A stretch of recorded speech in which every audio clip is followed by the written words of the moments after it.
வணக்கங்கள். நீங்கள் எங்களுக்கு தொடர்ந்து அளித்து வரும் ஆதரவுக்கு மிக்க நன்றியும் வணக்கங்களையும் தெரிவித்துக் கொள்கிறோம். இதை உங்கள் தெரிந்தவர்களுக்கும் நண்பர்களுக்கும் ஷேர் செய்து இதை பிரபலமாக்கும்படி கேட்டுக்கொள்கிறோம். உங்களுக்கு தேவையான விருப்பங்களை தெரிவிக்கும் போது நாங்கள் அதை அளிக்க தயாராக இருக்கிறோம்.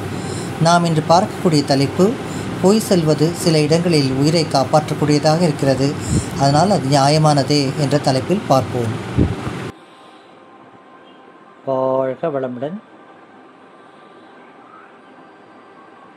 ஒரு குடும்பம் என்பது மகிழ்ச்சியான குடும்பம். அந்த குடும்பத்தில் கணவன், மனைவி, அவனுடைய குழந்தைகள் எல்லோரும் மகிழ்ச்சியாக வாழ வேண்டும் என்று நினைக்கிறார்கள். ஆனால் ஒரு சில குடும்பத்தில் சில அகால மரணங்கள் ஏற்படுகிறது. அதை தாங்குவதற்கு அவர்கள் சக்தியற்றிருக்கிறார்கள். அந்த பிரச்சனைகளிலிருந்து அவர்கள் எப்படி வெளிவருகிறார்கள் என்பதை பார்ப்போம். இதே போன்ற ஒரு செயலில் நிகழ்ச்சியை நாம் இப்பொழுது பார்க்கிறோம். ஒரு மருத்துவமனையில் ஒரு வயதான ஒருவரும் ஒரு டாக்டரும் பேசிக் கொண்டிருக்கிறார்கள். அங்கே அவருடைய மகள் மரணப்படுக்கையில் இருக்கிறாள். மரணமடைந்து விட்டாள் என்று நினைத்துக் கொள்ளலாம்.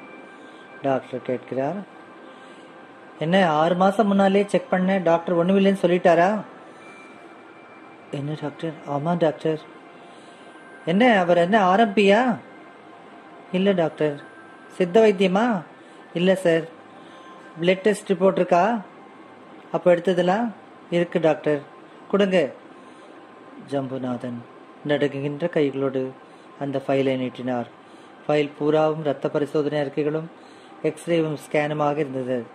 டாக்டர் ரங்கராஜன் ரிப்போர்ட்டை பார்த்து திடுக்கிட்டார். மை காட், லிக்வசிட் லெவலை பாருங்க, 82 இருக்கு. This is a clear case of blood cancer. ஓ அப்படின்னா என்ன டாக்டர்? கேன்சரியா? கேன்சர், ரத்த புற்றுநோய். ஐயோ, சுனிதாவை எப்படியாவது காப்பாத்துங்க டாக்டர். அவர் உயிரை எப்படியாவது காப்பாத்துங்க டாக்டர். எங்க குடும்பம் அவங்களை நம்பிதான் இருக்கு doctor. Mister Jambunathan, are you okay? மனசு திடமா வச்சுக்கோங்க. உங்க மகள் ஷீ இஸ் நோ மோர். என்ன டாக்டர் சொல்றீங்க? கேன்சர் அதிகமா இருக்குங்களா? மன்னிக்கணும் ஜம்புநாதன், எல்லாமே முடிஞ்சிடுச்சு. ஜம்புநாதன் முகத்தை கோணிக்கொண்டு சத்தமே வராமல் ஆரம்பித்தார். Sister, take care of him. அவர் ஃபெயிண்ட் ஆனால் மயக்கம் போட்டுருவாரு. ஜாக்கிரதையாக அவர் கூட்டு போய் வெளியில் உட்கார வைங்கம்மா. போனை எடுத்து எண்களை சுழற்றினார். மறுமனையில் எடுக்கப்பட்டதும், am I speaking to doctor Desikan? Yes, Desikan here. Doctor, இங்கே ரங்கராஜன் டாக்டர் பேசுறேன் நானு. ஓ, டாக்டர் ரங்கராஜனா? ஆமா டாக்டர், சொல்லுங்க. நீங்க கோபப்படாம இருந்தா ஒண்ணு கேட்கணும், கேளுங்க. சுனிதான்னு ஒரு கேஸ் 6 மாசம் முன்னாடி உங்ககிட்ட வந்திருக்காங்க. It's a clear case of, yes I know, blood cancer. Doctor, என்ன ஏன் அவங்க கிட்ட நீங்க சொல்லுன்னு கேட்க போறீங்க? இது தொழில் தர்மமா, நியாயமா, சட்டப்படி சரிதானா அப்படின்னு கேட்க போறீங்களா? மிஸ்டர் டாக்டர் ரங்கநாதன், கேளுங்க. அந்த குடும்பம் மிகவும் சாதாரண குடும்பம். அந்த பொண்ணோட பிரதர் பிஇ படிச்சுக்கிட்டு இருக்கான். இதான் கடைசி வருஷம். இந்த பொண்ணு ரயில்வேலையும் ஒர்க் பண்றா. இந்த விஷயம் தெரிஞ்சிருந்தா she would have left the job. அப்படியே எல்லாம் நொடிஞ்சு போயிருப்பாங்க. அந்த பையனும் படிப்பும் ஸ்பாயில் ஆயிருக்கும். இப்ப பாருங்க, அந்த பையன் முடிச்சுட்டான். he is a bright student. he will get a job sooner or later. Doctor, I am sorry. Doctor Ranga, மரணத்தை விட மரண பயம் மிகவும் கொடுமையானது. நிஜம்தான் டாக்டர். அந்த கொடுமையை அந்த பொண்ணுக்கு தர எனக்கு மனசு வரல. I understand.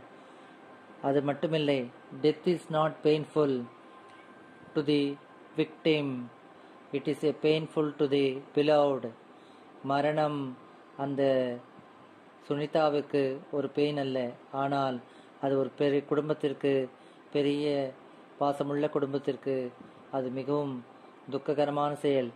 அவள் உயிரோடு இருந்த ஒவ்வொரு நாளும் நம்பிக்கையா சந்தோஷமா இருந்துட்டு கடைசியில் போயிருக்கா. அவளோட கடமையும் நல்லா முடிச்சிருக்கா. பையனை படிக்க வச்சு, தம்பியை படிக்க வச்சுட்டா, அப்பாவுக்கு வேண்டியதெல்லாம் செஞ்சுட்டா. ஆனா அந்த விஷயம் அன்னைக்கே அவள் தெரிஞ்சிருந்தா தினம் தினம் செத்திருப்பா.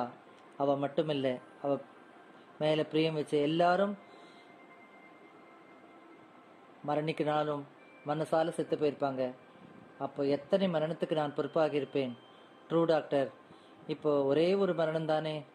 ஆமாம் டாக்டர், நீங்க செய்தது பெரிய தர்மம். நீங்க செஞ்சதுதான் தொழில் தர்மம். நீங்க அந்த தொழில் தர்மத்தை காப்பாத்துறீங்க டாக்டர். தொழில் தர்மத்தை மட்டும் காக்காம அந்த குடும்பத்தையும் நீங்க நல்லபடியா காப்பாத்திருக்கீங்க. ஒரு குடும்பத்துக்கு விளக்கேற்றி வச்சிருக்கீங்க. அந்த மரணம் ஒரு சோகம்தான், இருந்தாலும் அந்த சோகத்திலையும் ஒரு வளர்ச்சி நீங்க கொடுத்துட்டீங்க. உங்களை நான் மனசார வாழ்த்துறேன் doctor. Okay Ranga, thank you so much. Thank you sir. நீங்களும் நானும் இதே மாதிரி நிலைகளை, குடும்பத்தோட நிலைகளை பார்த்து என்னுடைய கடமையை செய்வேன் என்று அந்த டாக்டரும் பிரதிஜை செய்தார். இது போல சில தொழில் தர்மங்கள் என்பது உண்டு. அந்த தொழில் தர்மங்களை கடமையோடு செய்யும் போது ஒரு குடும்பத்திற்கு பாதகமில்லாமல் இருக்கிறது. மரணம் என்பது மறைக்கப்பட வேண்டிய விஷயம்தான். சில நேரங்களில் நாம் அதை உணர்வோம். நாம் டாக்டர் மட்டுமல்ல, நம் அனைவருமே நம்முடைய தொழில் தர்மங்களை சிறப்பாக செய்வோம். கூடை மட்டும் மற்றவர்களுக்கு உதவி செய்வோம். நம் ஆரோக்கியத்தை காப்பாற்றிக் கொள்வோம். நம் மகிழ்ச்சியுடன் இருப்போம். சந்தோஷமாக இருப்போம்.